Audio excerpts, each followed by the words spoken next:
Hi hello ಎಲ್ಲರಿಗೂ ನಮಸ್ಕಾರ. Veeresh Tumakuru YouTube ಚಾನಲ್ಗೆ ಸ್ವಾಗತ. ನಾನು ನಿಮ್ಮ ಮನೆ ಮಗಳು ಮೇಘನ.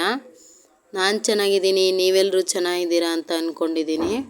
ನಾನು ಇವತ್ತು ನಿಮಗೆ ತೋರಿಸ್ತಾ ಇರೋ ರೆಸಿಪಿ ಬಂದ್ಬಿಟ್ಟು ಟೀ ಟೈಮ್ ಸ್ನ್ಯಾಕ್ಸು, ಇಲ್ಲ ಹೊರಗಡೆ ಎಲ್ಲಾದರೂ ಹೋದಾಗ ಟ್ರಿಪ್ಗಳು ಹೋದಾಗ ತೊಗೊಂಡು ಹೋಗುವಂಥದ್ದು, ಇಲ್ಲ ಸಾಯಂಕಾಲ ಸುಮ್ಮನೆ ಕುಂತಿದ್ದಾಗ ಬೇಜಾರಾದ ಕುರುಕುರು ಅಂತ ತಿನ್ನೋವಂಥ ಒಂದು ಟೀ ಟೈಮ್ ಸ್ನ್ಯಾಕ್ಸ್ನ ನಿಮಗೆ ತೋರಿಸ್ತಾ ಇದ್ದೀನಿ. ನಾನಿಲ್ಲಿ ಒಂದು 6ರಿಂದ 7 ಆಲೂಗಡ್ಡೆನ ತೊಗೊಂಡಿದ್ದೀನಿ. ಅದನ್ನು ನೀಟಾಗಿ ಒಂದು ಸತಿ ಮಣ್ಣೆಲ್ಲ ಇರುತ್ತಲ್ಲ ಅದನ್ನೆಲ್ಲ ತೊಳ್ಕೊತಾ ಇದ್ದೀನಿ. ತೊಳ್ಕೊಂಡು ನಂತರ ಸಿಪ್ಪೆನ ನೀಟಾಗಿ ತಕ್ಕೋಬೇಕು. ನೀಟಾಗಿ ತಕ್ಕೊಂಡು ಮತ್ತೆ ನೀರಿಗೆ ಹಾಕ್ಕೊಂಡಿದ್ದೀನಿ ನಾನಿಲ್ಲಿ. ಮತ್ತು ಚೆನ್ನಾಗಿ ತೊಳ್ಕೊಂಡು ನಾನಿಲ್ಲಿ ಆಲೂಗಡ್ಡೆ ತುರಿತಾರಲ್ಲ ಸ್ಲೈಸರ್, ಅದು ಕೂಡ ತೊಗೊಂಡಿದ್ದೀನಿ. ತೊಗೊಂಡು ಈ ಥರ ನಾನು ತುರ್ಕೊತಾ ಇದ್ದೀನಿ. ನೋಡಿ, ತಿಕ್ನೆಸ್ ತೋರಿಸ್ತೀನಿ ನಾನಿಲ್ಲಿ. ಜಾಸ್ತಿ ದಪ್ಪನೂ ಇಲ್ಲ, ಮಾಮೂಲಿ ಚಿಪ್ಸ್ಗೆಲ್ಲ ತುರಿತಿರಲ್ಲ ಆ ಥರನೇ ತುರ್ಕೊಂಡ್ರೆ ಈ ಥರ ಮಾಡಿದ್ರಂತೂ ನಾನು ತೋರಿಸ್ತಾ ಇರೋ ಥರ ಪರ್ಫೆಕ್ಟಾಗಿ ಬರುತ್ತೆ. ನೋಡಿ, ಇಷ್ಟು ದಪ್ಪ ಇದೆ. ತಿಕ್ನೆಸ್ ಕೂಡ ತೋರಿಸ್ತಾ ಇದ್ದೀನಿ ನಾನು ನಿಮಗೆ. ನಾನು ಈ ಥರ ಎಲ್ಲ ತುರ್ಕೊಂಡಿದ್ದೀನಿ. ತುರ್ಕೊಂಡು ಮತ್ತೆ ನೀರಿಗೆ ಹಾಕ್ಕೊತಾ ಇದ್ದೀನಿ ನಾನು. ಕೋಲ್ಡ್ ನೀರೆಲ್ಲ ಮಾಮೂಲಿ ನೀರನ್ನೇ ತೊಗೊಳ್ಳಿ. ಈ ಥರ ತೊಗೊಂಡು ಈ ಥರ ಕೈ ಆಡಿಸ್ಕೊಳ್ತಾ ಮೇಲೆ ವೈಟ್ ಇರುತ್ತಲ್ಲ ಅದೆಲ್ಲ ಬಿಡುತ್ತೆ. 10ರಿಂದ 15 ನಿಮಿಷ ನೀರಿನಲ್ಲಿ ನೆನೆಯೋಕೆ ಬಿಡಬೇಕು.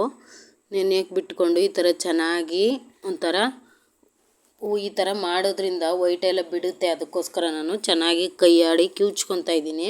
ಅಂದರೆ ಜಾಸ್ತಿ ಕಿವುಚ್ಬಿಟ್ರೆ ಅದು ಸ್ಲೈಸ್ ಎಲ್ಲ ಇದಾಗ್ಬಿಡುತ್ತೆ. ಸ್ಮೂತಾಗಿ ಕೈ ಆಡಿಸ್ಕೊಳ್ಳಿ.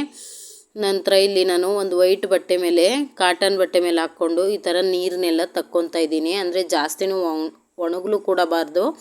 ಈ ಥರ ಎಲ್ಲ ನೀರನ್ನೆಲ್ಲ ತಕ್ಕೊಂಡಿದ್ದೀನಿ. ನೋಡಿ, ಎಣ್ಣೆ ಕೂಡ ಕಾಯಕ್ಕೆ ಇಟ್ಕೊಂಡಿದ್ದೀನಿ ನಾನಿಲ್ಲಿ. ಮಾಮೂಲಿ ನೀವು ಹಂಗೆ ತುರಿದು ಬಿಡೋದ್ರಿಂದ ಅಷ್ಟು ಕ್ರಿಸ್ಪಿನೆಸ್ಸು ಬರೋಲ್ಲ, ಮತ್ತು ಬಿಡಿ ಬಿಡಿಯಾಗಿ ಕೂಡ ಬರೋಲ್ಲ. ಈ ಥರ 15ರಿಂದ 20 ನಿಮಿಷ ನೀರಲ್ಲಿ ನೆನಾಕೊಳ್ಳೋದ್ರಿಂದ ಈ ಥರ ಕ್ರಿಸ್ಪಿನೆಸ್ ಕೂಡ ಬರುತ್ತೆ, ಮತ್ತು ಬಿಡಿ ಬಿಡಿಯಾಗಿ ಕೂಡ ಬರುತ್ತೆ. ಅದಕ್ಕೋಸ್ಕರ ನಾನಿಲ್ಲಿ ನಿಮಗೆ ತೋರಿಸ್ತಾ ಇದ್ದೀನಿ. ಈ ಥರ ಮೀಡಿಯಮ್ ಫ್ಲೇಮಲ್ಲಿ ಇಟ್ಕೊಂಡು ಚೆನ್ನಾಗಿ ಒಂದು 3ರಿಂದ 4 ನಿಮಿಷ ಚೆನ್ನಾಗಿ ಫ್ರೈ ಮಾಡ್ಕೊಳ್ಳಿ. ಇದು ಕೆಂಪಗಾಗುತ್ತೆ ಲೈಟಾಗಿ. ಆವಾಗ ಮೇಲೆತ್ತು ಒಂದು ಟಿಶ್ಯೂ ಪೇಪರ್ ಆಗಲಿ ಇಲ್ಲ ಒಂದು ಸ್ಟೀಲ್ ತಟ್ಟೆ ಮೇಲೆ ಹಾಕಿದ್ರು ಆಮೇಲೆ ಸಪ್ರೇಟ್ ಮಾಡ್ಕೊಂಡು ಇದು ಮಾಡ್ಕೊಬೋದು. ನಾನು ನೋಡಿ ಇವಾಗ ಈ ಥರ ಫ್ರೈ ಆಗಿದೆ. ಇವಾಗ ತಕ್ಕೊತಾ ಇದ್ದೀನಿ ನಾನು. ಇವಾಗ ಮಿಕ್ಕಿದ್ದೆಲ್ಲವೂ ಇದೇ ಥರ ಹಾಕ್ಕೊಂಡು ಕರ್ಕೊತಾ ಇದ್ದೀನಿ. ಕರ್ಕೊಂಡು ನಂತರ ನೋಡಿ ಕ್ರಿಸ್ಪಿನೆಸ್ ಹೇಗೆ ಬಂದಿದೆ ಅಂತ ಹೇಳ್ಬಿಟ್ಟು ಈ ಥರ ಮಾಡಿ 10ರಿಂದ 15 ದಿನ ಕೂಡ ಸ್ಟೋರ್ ಮಾಡಿ ಇಟ್ಕೊಬೋದು ನೀವು. ಇದಕ್ಕೆ ನಾನು ಉಪ್ಪು ಮತ್ತು ಖಾರ ಕೂಡ ಸೇರಿಸ್ತಾ ಇದ್ದೀನಿ. ಇದು ಬಂದ್ಬಿಟ್ಟು ಆಪ್ಷನಲ್ಲು. ಉಪ್ಪು ಸೇರಿಸಿದ್ರೂ ಸೇರಿಸ್ಕೋಬೋದು, ಇಲ್ಲಾಂದರೆ ಹಂಗಾದರೂ ತಿನ್ಬೋದು. ತುಂಬಾ ಚೆನ್ನಾಗಿರುತ್ತೆ. ಮಕ್ಕಳಿಲ್ದ್ರೆ ಮನೆಯಲ್ಲಿ ಖಾರ ಸೇರ್ಸೋಕೆ ಹೋಗಬೇಡಿ, ಹಾಗೇ ಚೆನ್ನಾಗಿರುತ್ತೆ. ಈ ವಿಡಿಯೋ ನಿಮ್ಗೆ ಇಷ್ಟ ಆಗಿದ್ದರೆ ಲೈಕ್ ಮಾಡಿ, ಶೇರ್ ಮಾಡಿ, ಕಮೆಂಟ್ ಮಾಡಿ. Thank you for watching.